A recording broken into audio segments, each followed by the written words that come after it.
What is good, people?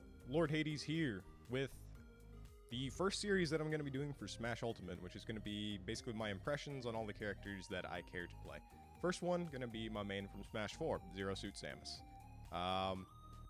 So, to start this off, she has been nerfed pretty significantly in some ways, but has been buffed in others. So, it's not a complete loss. And I'm going to kind of go over everything that I have noticed up to this point. So we're going to start with the nerfs. First of all, her jab combo is slower. Jab 1 is still frame 1. I think there was a video Nairo put out about that. I can't confirm it for certain, but I'm pretty sure that video did. And it no longer hit confirms into up B. That wasn't like a true follow-up in Smash 4, but a lot of the time, because it was so fast and there wasn't very much cooldown after the jab 1, you could get jab up B around like 90 to 120% on a lot of characters if you caught them slipping.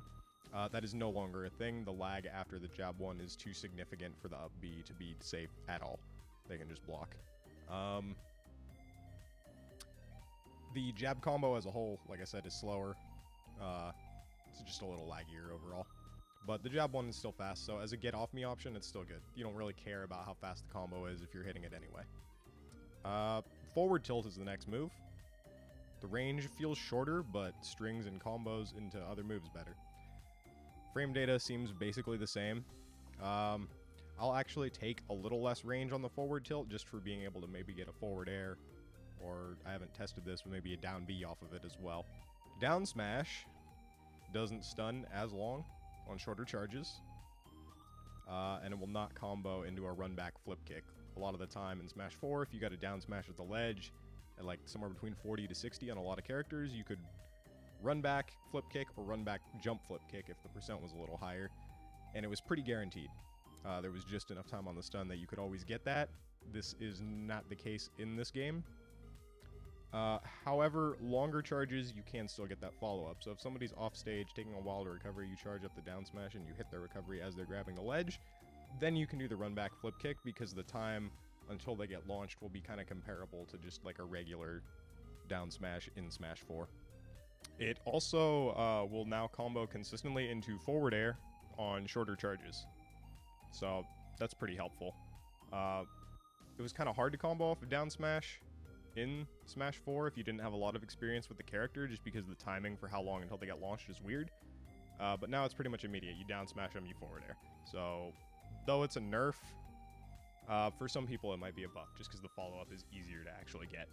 Additionally, the up air ladder is more DI-able than Smash 4.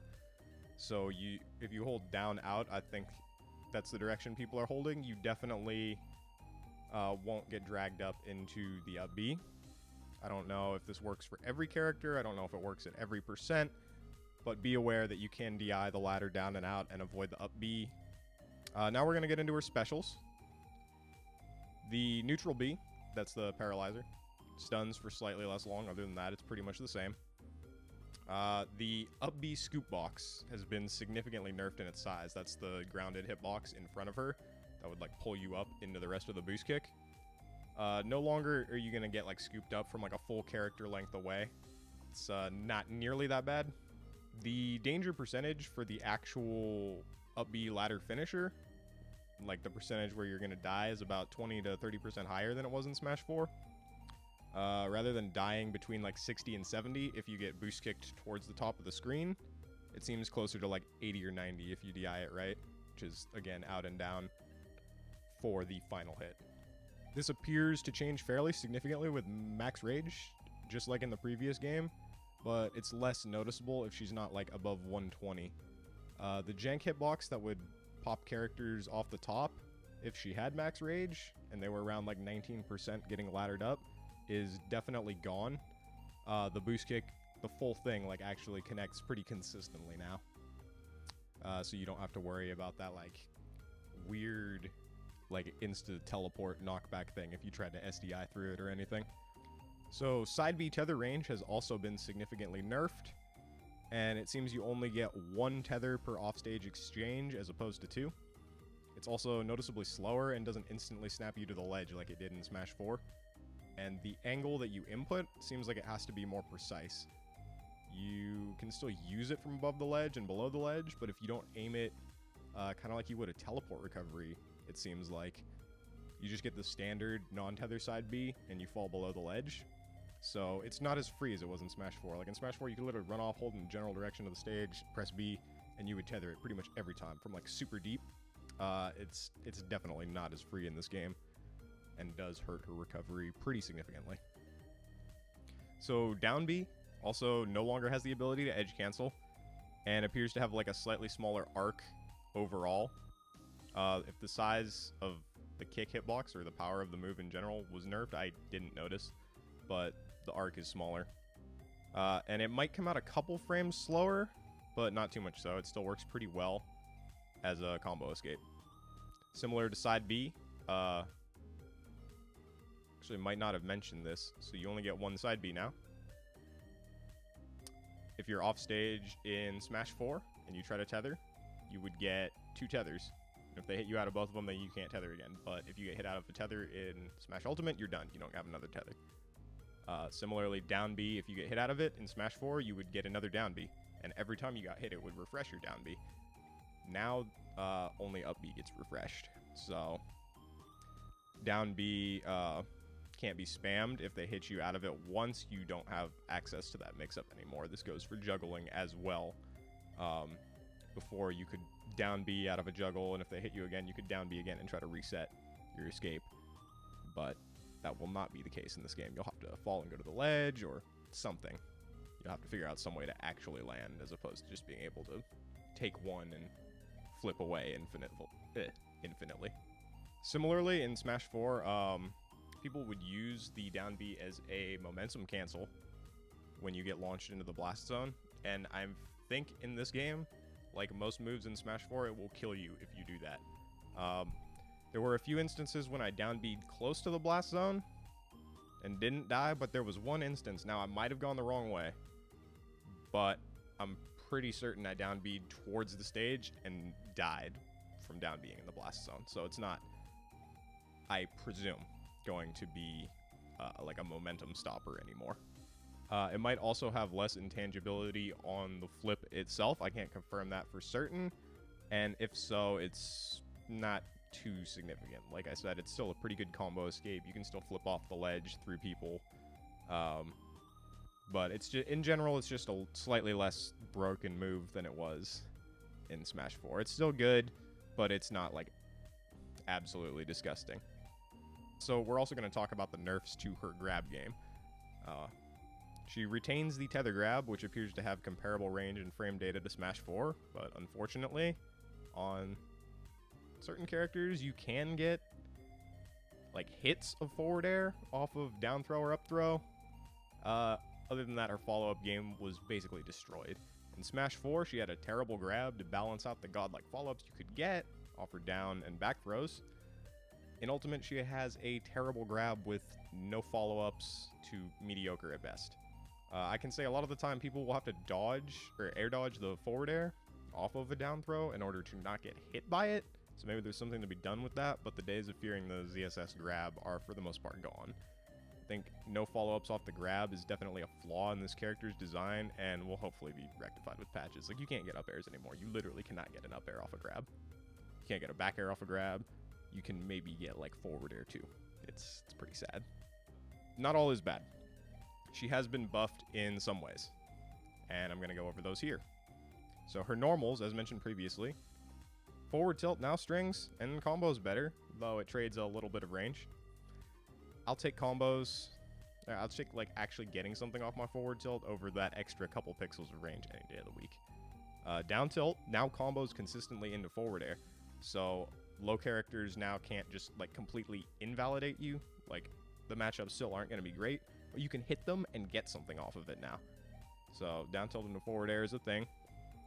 Up tilt has slightly better frame data, allowing it to start juggles more easily. Other than that, the move is pretty much unchanged. It just might have a little like less cooldown, if anything. Forward smash 2 can now be angled up or down. So I don't know how much that's actually going to help, but it's a thing. Up smash can combo into up air at lower percentages or start a juggle, and will actually kill at reasonable percentages now. Like, I up smashed somebody at like around 120 or 130 and they died. And I was cool. Never had that before as this character. Zaire has comparable range, but is now much easier to hit. No longer will you swear you poked him in the eye, only to get dash grabbed. It still combos to grab at early percentages, so overall, Zaire has just been improved. Yeah, I don't have anything bad to say about the new Zaire. Neutral air feels slightly faster, and the back hit combos more consistently. Basically, it's the exact same move, it just feels a little better to use overall. So, just buffed. Forward air, now. Forward air has been buffed significantly. The individual hitboxes seem much larger and will connect more consistently. It also combos into itself and provides an additional spacing tool in the neutral, which was basically useless for in Smash 4. It's a godlike edge guarding tool, as it can cover a good portion of the space where people want to be recovering. It appears to combo into flip kick at certain percentages on some characters with certain DI. Just be aware that sometimes you can get a flip kick off of it. I'm not saying it's a true combo. This move is way better. Like, forward air is so much better. It feels like a good move to use now. It doesn't feel like, oh, they literally always go in between the hitboxes if I don't combo into it. Yeah, I fucks with forward air in this game. Back air seems to have comparable lateral range to Smash 4 and feels slightly faster. The vertical hitbox feels much taller, making the move much easier to connect. That's the this way hitbox.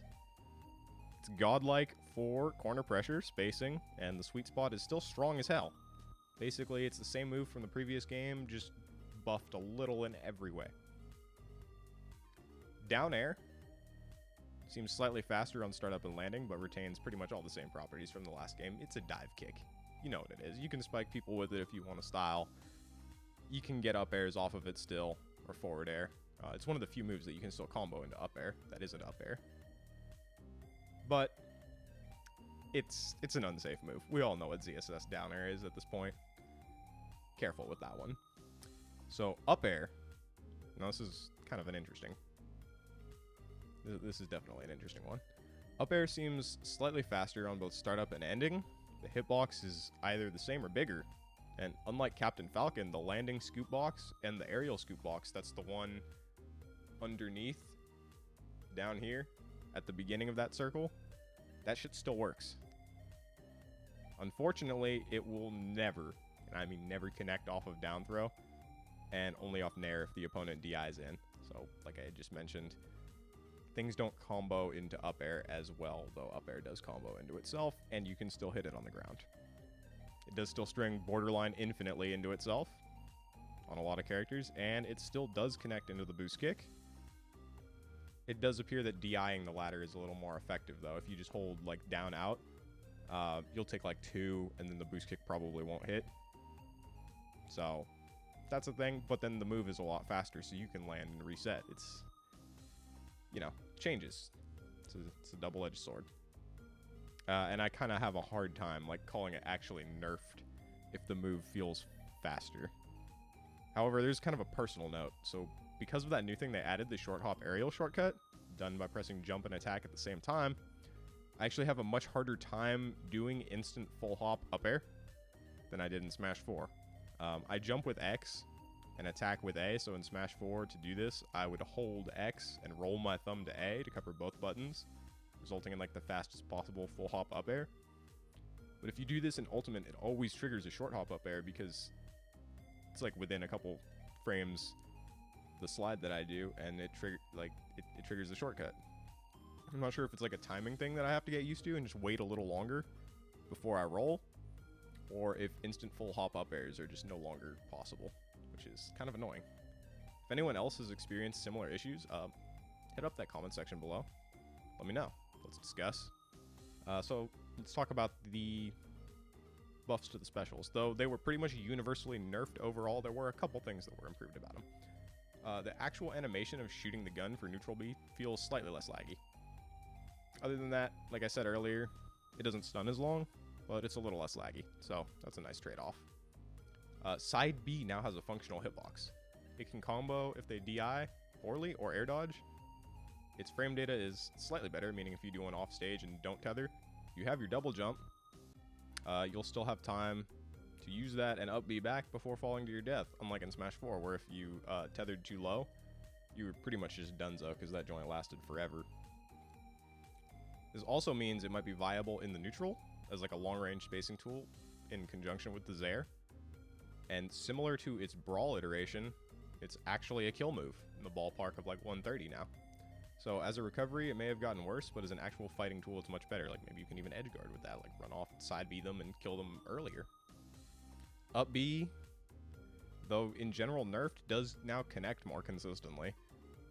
So one might consider it a nerf because you don't get the rage jank, but I'll actually take the consistency of my move hitting like all the way through every time and getting that damage as opposed to having like a Cloud or Bayo fall out and finishing touch or death combo me for fucking free. The actual vertical range for recovery also feels slightly buffed. So even though your other recovery elements took hits, now you just kind of have to learn to recover like a regular up B only character with a pretty decent up B. So it's not the worst thing in the world. It's also the only special that refreshes when you get hit off stage, so you can keep getting hit, and if you can get back an up B, then the up B you'll have access to it. Like all ultimate characters, ZSS also benefits from the universal buffs to dashing and jump squats, and suffers from the nerfs to air dodge. She was never much of a roll-heavy character, so that change doesn't really affect her too much.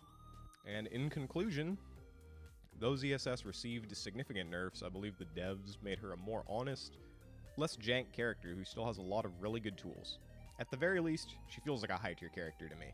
She has long range, good get off me options, combos, edge guarding, a recovery with a hitbox, and viable kill options. She may suffer versus short characters, but because down tilt combos and grabs don't yield follow-ups anyway, I feel like it'll be less damning than it was in Smash 4. Whether or not I main her, she's definitely going to be one of the more polished characters in my arsenal, and I hope y'all enjoy playing her as well, because I don't think she's trash in this game. That pretty much wraps this one up, y'all. If you enjoyed, please leave a like, comment, and sub for more Smash Ultimate content. I'll be doing a lot of these types of videos for at least Falco and Marthsina, and all the other characters that do interest me, in addition to some kind of New Age For Glory Live type series to replace that on this channel. If you'd like to support what I do, you can donate. My PayPal me link will be down below. It's paypal.me/xLordxHades, just like my channel name. And any contributions are super appreciated. Y'all don't have to donate, just if you do enjoy what I do, I'd super appreciate it. That'll help me produce more content as well as live, you know? I work with a temp agency right now, so if I could turn YouTube into a career, that would be awesome. And if you'd like to keep up to date with what I'm doing on both YouTube and Twitch, follow me on Twitter. I'll try to announce everything that I do there. It's the same as my channel here, at xLordxHades. So, thanks for watching, y'all. Hope you enjoyed the video. Peace.